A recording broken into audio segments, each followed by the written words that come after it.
This is Turd Flinging Monkey for TFM News, reading another article from Shedding of the Ego, link in the description. The feminist demand for equal pay has been around since the 19th century in the advent of first-wave feminism. While second-wave feminists pushed for the passage of the Equal Pay Act in the United States in 1963 and in the United Kingdom in 1970, despite this legislation making paying women less than men for the same work illegal for at least 45 years, third-wave feminism has been pushing the narrative of the gender pay gap aggressively and continuously. Many others have articulated how the gender pay gap is a myth caused by the choices women make, namely, having children, working fewer hours, entering lower paying but more stable industries, getting degrees in useless fields like gender studies, and a laundry list of other factors that have nothing to do with women being oppressed or held down by sexist men or the patriarchy. Rather than exhume the horse from the grave only to beat on it some more, let's take a more positive approach and look at the progress being made by feminists in narrowing the pay gap. A new study from the Institute for Women's Policy Research, yes, that's a thing, which looked at the progress of different states in narrowing the pay gap, estimated that the gap will be eliminated in some states by 2058. The title of the most progressive state was claimed by Washington, D.C., followed by Maryland. Another study regarding which state had the smallest gender pay gap by the American Association of University Women placed Washington, D.C. at number 1 as well, followed by Maryland at number 2.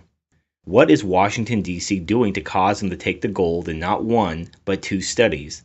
The Washington Post gives the answer. So why did Washington lead the pack?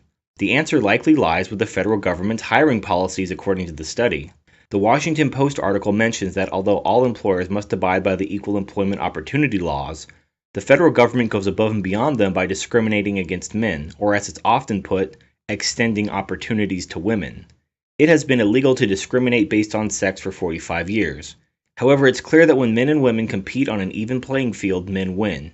If sexism or gender discrimination was the problem, women could sue their employers. So clearly it's not discrimination, but a lack of qualifications on the part of women.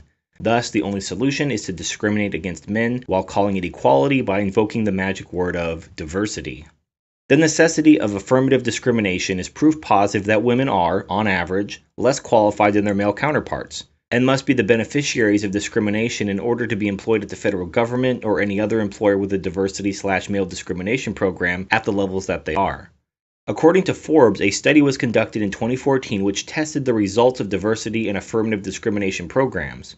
The results were that gender discrimination drove away top talent for both women and men. Talented women didn't want to work in a company with discriminatory practices, even if they benefited from them.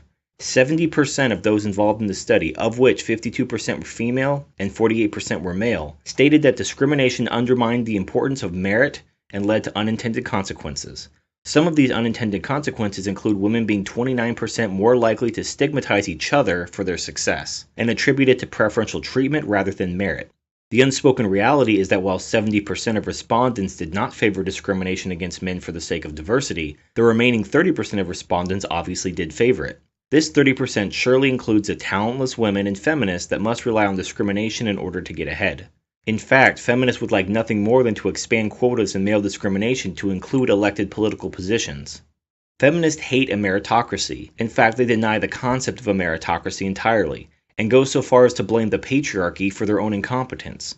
These are the women who benefit from male discrimination and affirmative action, not the talented women, but the hopeless whiners, which also happen to be the people the federal government is aggressively hiring.